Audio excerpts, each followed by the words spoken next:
Halo, assalamualaikum warahmatullahi wabarakatuh. Apa kabar teman-teman semua? Alhamdulillah hari ini kita bertemu lagi ya di channel saya, Fiona Retail Home Official. Terima kasih buat teman-teman yang sudah mengklik video saya.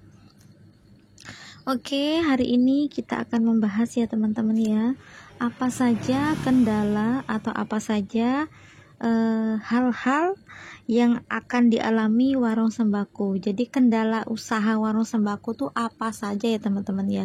Ini khususnya buat pemula atau yang sudah merintis warung sembako tapi bingung ya teman-teman ya. Jadi apa saja kendala-kendala di dalam usaha warung sembako. Jika teman-teman ingin membuka sebuah usaha warung sembako, nah perlu teman-teman ketahui ya apa saja kendala yang paling sering ditemui di dalam usaha warung sembako. Nah, dengan mempelajari dulu kendala-kendala yang akan kita alami, ya setidaknya kita tuh memiliki persiapan ya teman-teman ya untuk menghadapi kemungkinan terburuk saat menjalani usaha. Dan kendala usaha toko sembako itu yang pertama teman-teman ya, itu masalah hutang piutang atau hutang macet. Jika teman-teman itu pemain lama sebagai pemilik usaha warung sembako terutama ya yang ada di daerah-daerah, pedesaan-pedesaan ataupun komplek-komplek perumahan, saya yakin betul dengan istilah hutang piutang ini teman-teman sudah terbiasa ya teman-teman ya. Tapi jika modal usahanya teman-teman itu cukup gitu ya teman-teman ya, hutang piutang ini ya, meskipun macet ya insya Allah masih bisa tertutupi dengan modal teman-teman yang banyak. Tapi kalau di sini modal teman-teman itu sedikit, dengan hutang piutang ini ya warung teman-teman ya bisa-bisa macet ya teman-teman ya, bisa-bisa habis, tinggal etalase stok atau tinggal rak-rak tok gitu ya teman-teman ya. Jadi masalah hutang piutang ini benar-benar harus diwaspadai. Jadi kalau warung teman-teman itu mau maju, mau berkembang, itu harus benar-benar mengurangi atau mempersiut atau gimana ya, mentidakadakan hutang piutang. Meskipun ada itu mungkin hanya 2% lah, kalau bisa seperti itu. Kemudian permasalahan yang kedua ya teman-teman ya, itu dagangan tidak laku. Jadi banyak penyebab kenapa barang dagangan yang sudah kita beli itu tidak laku saat dijual di warung sembako kita, berbulan-bulan bahkan hingga bertahun-tahun. Bisa jadi pembelian produk yang teman-teman beli itu terlalu banyak sehingga barang dagangan yang teman-teman beli itu tidak habis terjual semua, atau di situ sudah melewati batas gitu ya teman-teman ya, sudah terlalu lama barangnya itu terpajang di warung tapi tidak laku-laku. Bisa juga di situ dikarenakan karena perkiraan teman-teman yang salah ya teman-teman ya. Misalnya teman-teman nyetoknya itu salah, terlalu banyak stok. Misalnya teman-teman nyetok barang untuk persiapan lebaran gitu teman-teman ya. Di situ teman-teman stok kue banyak, atau di situ teman-teman stok sendal banyak gitu teman-teman ya.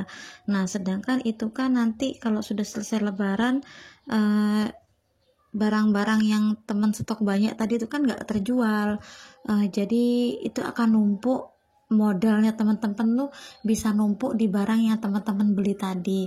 Jadi perkiraan teman-teman nanti ini bakal laris saat hari raya, ternyata barangnya malah masih, kecuali di situ teman-teman punya sistem konsinyasi ya, yang mau nitip barang kue-kue lebaran nanti kalau sisa diambil lagi, atau di situ sama distributor kalau seandainya barang-barang kayak misalnya kaleng-kaleng, kongguan dan lain-lain gitu, kalau teman-teman ambil banyak tapi nanti seandainya nggak habis bisa diambil lagi, atau di situ marjan dan kawan-kawan lah pokoknya ya. Jadi barang-barang seperti itu yang seandainya itu perkiraan kalau selesai lebaran itu bakal nggak laku gitu teman-teman, itu stoknya jangan banyak-banyak kalau teman-teman beli sendiri. Tapi kalau di situ sistemnya pakai apa ya, kerjasama, kalau nggak habis bisa diambil lagi ya nggak masalah gitu. Tapi takutnya di sini kan teman-teman pakai modal teman-teman sendiri, terus barangnya tuh ditumpuk banyak gitu teman-teman ya, takutnya nanti nggak laku, kelamaan kan barangnya jadi jelek. Nah itu ya teman-teman ya, jadi kalau teman-teman mau menghindari masalah barang tidak laku tadi ya seperti itu. Jadi barangnya kalau belanja jangan banyak-banyak per itemnya ya teman-teman ya. Apalagi di situ teman-teman yang masih ragu-ragu atau masih coba-coba untuk belanja barang, yang di situ teman-teman mau nambah isi warung tapi teman-teman kayak belum nggak yakin nih, ini kira-kira di warung teman-teman laku atau enggak. Itu teman-teman jangan langsung ambil banyak, coba aja dulu 1 atau 2 barang. Kalau nanti laku ya teman-teman bisa ambil lebih, tapi jangan dengan produk baru nanti teman-teman karena punya modal akhirnya beli banyak-banyak gitu ya, takutnya nanti malah jadi nyetok terlalu banyak dan barangnya takutnya malah rusak gitu teman-teman ya. Kalau bisa sih berhubungan sama distributor gitu teman-teman ya, yang di situ ada salesnya, seandainya barang nggak habis itu bisa retur gitu teman-teman ya, itu malah enak, jadi teman-teman tidak rugi. Kalau yang seandainya teman-teman yang langsung ambil ke grosiran, itu teman-teman ambilnya sedikit aja, takutnya nanti malah expired kan teman-teman yang rugi sendiri ya.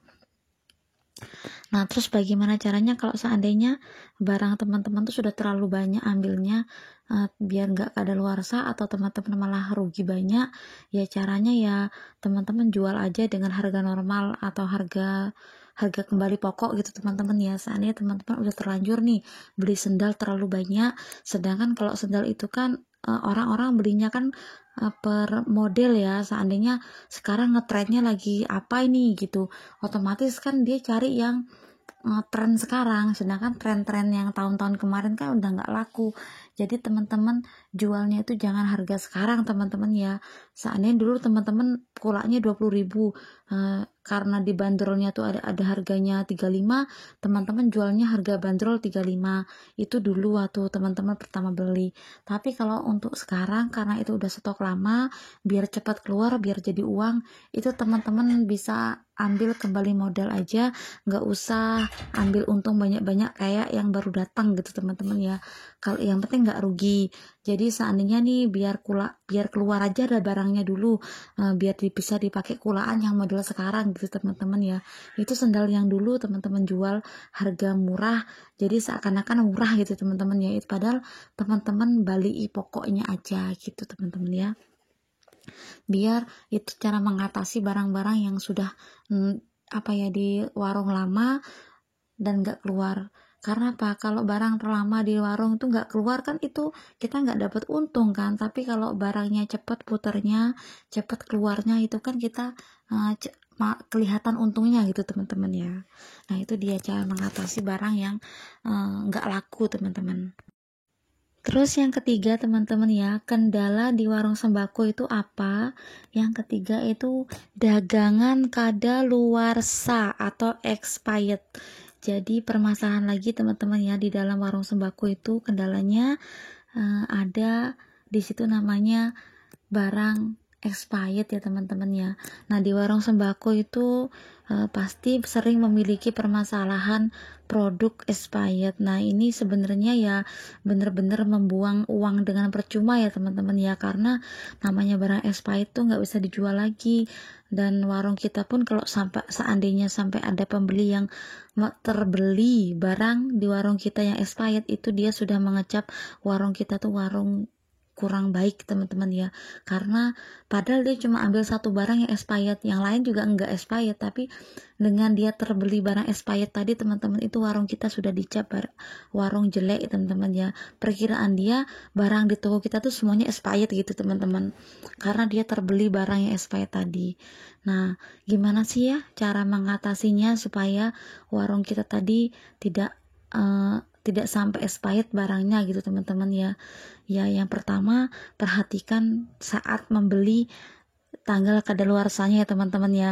Memang saat teman-teman belanja tadi di grosiran atau di mana, itu kan di tangan teman-teman masuk di warung teman-teman tuh baru, tapi kan bisa jadi stok di grosiran atau di gudangnya itu kan stok lama. Jadi teman-teman harus perhatikan saat belanja itu, teman-teman lihatin bener-bener ini barang baru atau barang ini expirednya masih lama. Jadi nanti kan barang ini sudah disetok di toko tempat teman-teman kulaan, belum lagi berhenti di toko teman-teman gitu ya. Jadi kan masih ada tenggang waktu yang cukup lama. Jadi harus diperhatikan tanggal expired teman-teman ya.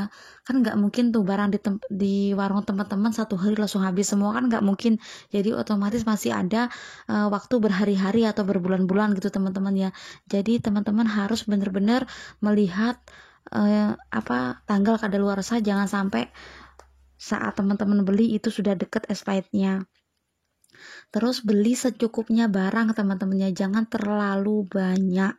Jadi teman-teman tuh harus memperhatikan di barang makanan, snack-snack dan minuman, karena snack-snack dan minuman itu kadaluarsanya tuh sebentar teman-temannya, nggak lama. Jadi teman-teman harus perhatikan, jangan sampai teman-teman beli barang itu sudah ngaples, sudah teman-teman belanja barang itu terlalu banyak snack-snack, akhirnya baru sebulan 2 bulan di toko teman-teman itu barangnya udah rusak. Jadi kalau menurut saya beli snack-snack tuh dikit aja tapi habis beli gitu teman-teman ya. Jadi nggak usah ditumpuk terlalu banyak. Nah, terus lagi teman-teman ya, kendala yang keempat di warung sembako itu apa teman-teman? Kendala yang keempat itu banyak saingan baru, atau di situ banyak saingan bermunculan ya teman-teman ya. Jadi permasalahan persaingan pada usaha warung sembako ini merupakan permasalahan yang selalu ada ya teman-teman ya. Jadi ya karena namanya warung sembako, siapapun bisa membuka, siapapun bisa usaha warung sembako ya. Gak menutup kemungkinan ya teman-teman ya, bahwa dengan kita usaha warung sembako ini semakin hari bertambah bulan, bertambah tahun, itu semakin banyak warung-warung yang bermunculan baru di dekat-dekat kita ya teman-teman ya. Ya itu ya, persaingan warung seperti ini ya sudah lumrah teman-teman ya. Jadi kita ya harus menyikapinya ya dengan baik. Jadi meskipun dengan bermunculannya pesaing-pesaing baru ya teman-teman ya, terus di toko teman-teman merasa sepi atau merasa pembelinya kurang, itu ya teman-teman nggak usah khawatir ya teman-teman ya, karena usaha itu kan tergantung kita sendiri teman-teman. Semakin kita mau mengembangkan usaha kita, semakin kita mau memperbaiki usaha kita, ya insya Allah pembeli itu tetap bersama kita. Jadi selama kita mampu menjaga hubungan baik dengan rasa kekeluargaan dengan para pelanggan kita gitu teman-teman ya, kita itu bisa dengan pelanggan itu tuh bisa berkomunikasi dengan baik. Intinya tuh kita tuh jangan sampai membuat sakit hati pelanggan kita ya teman-teman ya. Itu warung kita akan selalu dicari teman-teman. Karena apa? Pada umumnya tuh jualan tuh kan sama teman-teman ya. Warung A, warung B, warung C, warung A, I, U, E, O, semua warung itu jualannya sama. Cuma tinggal caranya pedagang-pedagangnya masing-masing tadi berkomunikasi dengan pelanggannya. Jadi apa sih yang bikin pelanggan tuh datang lagi ke kita ya? Karena caranya kita berjualan, caranya kita berkomunikasi dengan pelanggan. Kalau kitanya baik, insya Allah kita dicari lagi teman-teman ya. Jadi karena kalau sama-sama warung itu semua dagangannya sama, jadi cuma yang bedakan adalah penjualnya. Jadi ya gimana caranya kita itu selama berjualan yaitu harus bersikap baik gitu ya teman-teman ya. Kemudian kendala warung sembako yang kelima itu apa teman-teman? Yang biasanya terjadi itu pencurian barang dagangan. Jadi biasanya teman-teman ya, di warung sembako itu sering terjadi pencurian teman-teman ya, bukan pencurian besar tapi pencurian mengutil. Jadi kita tuh harus teman-teman ya, harus waspada lah. Jadi karena apalagi kalau seandainya di situ tuh warung sembakonya tuh seperti dibikin seperti minimarket gitu teman-teman ya, yang pelanggan kita tuh bisa ambil sendiri ya. Itu harus lebih waspada teman-teman ya. Jadi harus diwaspadai karena namanya kita jualan, barangnya kita banyak teman-teman ya, apalagi kalau di situ ada kesempatan, takutnya itu pelanggan tadi yang asalnya nggak niat mencuri, tapi karena ada kesempatan itu nanti dia bisa mencuri. Jadi solusinya ya, kalau di situ tokonya teman-teman luas ya harus pakai CCTV, atau di situ dengan teman-teman memperkerjakan orang gitu teman-temannya, atau di situ pelayan teman-teman lah. Jadi kalau ada pelanggan belanja itu teman-teman bisa mengawasi gitu. Jadi teman-teman yang jualin ada pengawasnya juga. Tapi kalau warung teman-teman masih kecil ya, kalau masih bisa kerjakan sendiri ya diawasi sendiri saja. Intinya ya harus diwaspadai pencurian barang ya teman-teman ya. Kemudian yang keenam itu adanya uang palsu ya teman-teman ya. Jadi teman-teman itu harus waspada dengan uang palsu, karena namanya warung sembako, kita tuh tiap hari transaksi ya teman-teman ya, pastilah di situ ada kadang kecolongan menemukan uang palsu, atau kadang juga uangnya robek teman-teman ya. Ya itu harus diwaspadai juga. Jadi kalau bisa teman-teman pasang alat pendeteksi uang ya, ada itu murah kok dijual. Jadi ada alat, seandainya teman-teman dapat uang palsu terus teman-teman curiga, itu kan bisa dicek langsung gitu ya teman-teman ya. Kemudian yang ketujuh itu masalah di warung sembako atau kendala di warung sembako itu cuaca penghujan. Kenapa? Karena dampaknya itu kalau usaha warung sembako itu kalau hujan itu juga sepi ya teman-teman ya. Karena orang tuh males mau keluar kalau hujan teman-teman ya, apalagi kalau di situ tempatnya becek ya. Jadi ya harap maklum kalau hujan tuh ya jualan kita agak sepi ya teman-teman ya. Kalau musim hujan terus ya itu ya sepi, mungkin ya ada sekitar kita aja yang belanja. Kalau yang jauh-jauh tuh kalau hujan gitu ya otomatis nggak ada yang datang ya teman-teman ya. Terus apalagi kendalanya di warung sembako, yang ke-8 itu ada komplain pembeli teman-teman ya.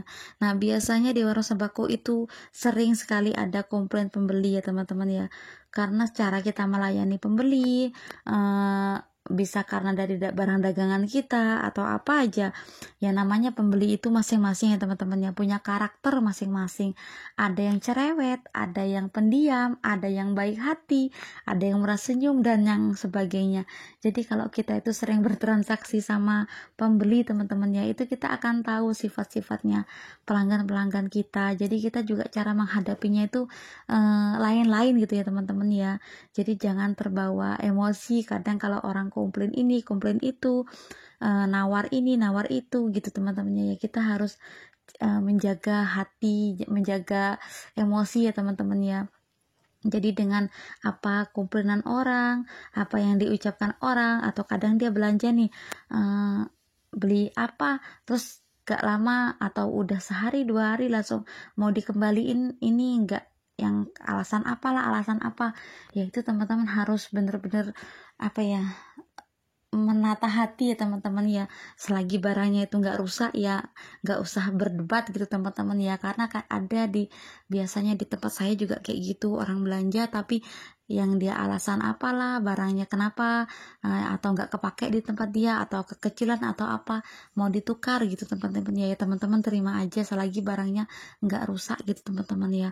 Tapi kalau kelamaannya jangan. Kalau di tempat saya itu saya batasin, seandainya 1 hari, sekarang besok pagi masih saya terima, tapi kalau lebih 2 hari saya udah nggak mau gitu ya teman-teman ya. Karena namanya manusia itu masing-masing teman-teman ya, punya karakter masing-masing. Jadi dalam kita berjualan tuh banyak macamnya, bertemu dengan orang-orang ya teman-teman ya. Nah itu saja sharing saya hari ini teman-teman ya. Semoga bermanfaat untuk teman-teman, dan semoga ini untuk pewarung pemula ataupun yang ingin berusaha, semoga ini bermanfaat, semoga ini bisa jadi pelajaran biar siap menata diri dalam mau membuka warung sembako ya teman-teman ya. Cukup sekian dari saya, banyak kurangnya saya minta maaf ya yang sebesar-besarnya. Oh iya, buat teman-teman yang sudah selalu mensupport channel saya, yang selalu memperhatikan channel saya ucapkan banyak-banyak terima kasih, dan semoga Allah memberikan rezeki yang lancar buat kalian semua yang selalu mensupport saya ya teman-teman ya. Oke, selamat malam. Terima kasih. Assalamualaikum warahmatullahi wabarakatuh.